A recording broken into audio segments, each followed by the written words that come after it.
Hello everyone, welcome to Science Fiction 365. I hope you all are in great health.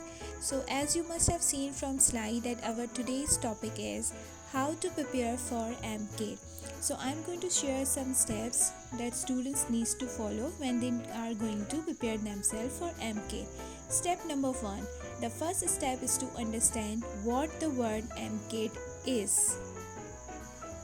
Basically, MCAT is the Medical College Admission Test. It is a standardized multiple choice examination designed to assess problem solving, critical thinking of students. Step number 2.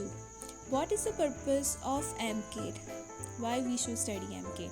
The MCAT exam purpose is to examine the skills and knowledge of medical educators, physicians, so they can take success in practicing medicines.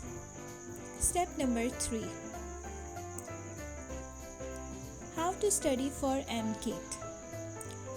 Now some questions must be coming in your mind at what steps we should follow when we should go for MCAT students. The answer is very easy. We should be thoughtful about our course selection. Whatever our course is, we should be selective about that.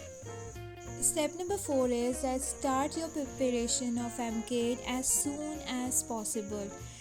Because when you are going to start your preparation early, you will have enough time to revise the concepts again and again. Step number 5 is that students should find a study schedule and routine that works for them.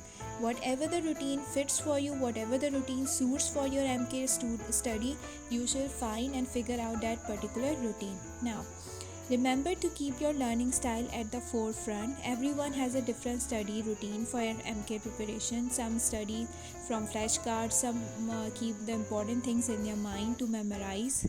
Step number 6 is that students should create a study plan schedule which will help them in better way. You have to make your study plan. Whatever your routine was, according to that routine, you have to make your study plan. Step number 7 for MCAT student is that they should get support from study partner. Students needs to prepare themselves from any support or from any partner or from any group because their support will matter a lot. Step number 7 is that students needs to take their MCAT test oftenly because it will help them to memorize the concepts and things in a better way. The last and the most common step is that once the students have got good command on their concept, they should look at MCAT practice exam questions also. So that's all from today. If you have still any question, you can ask. Thank you so much.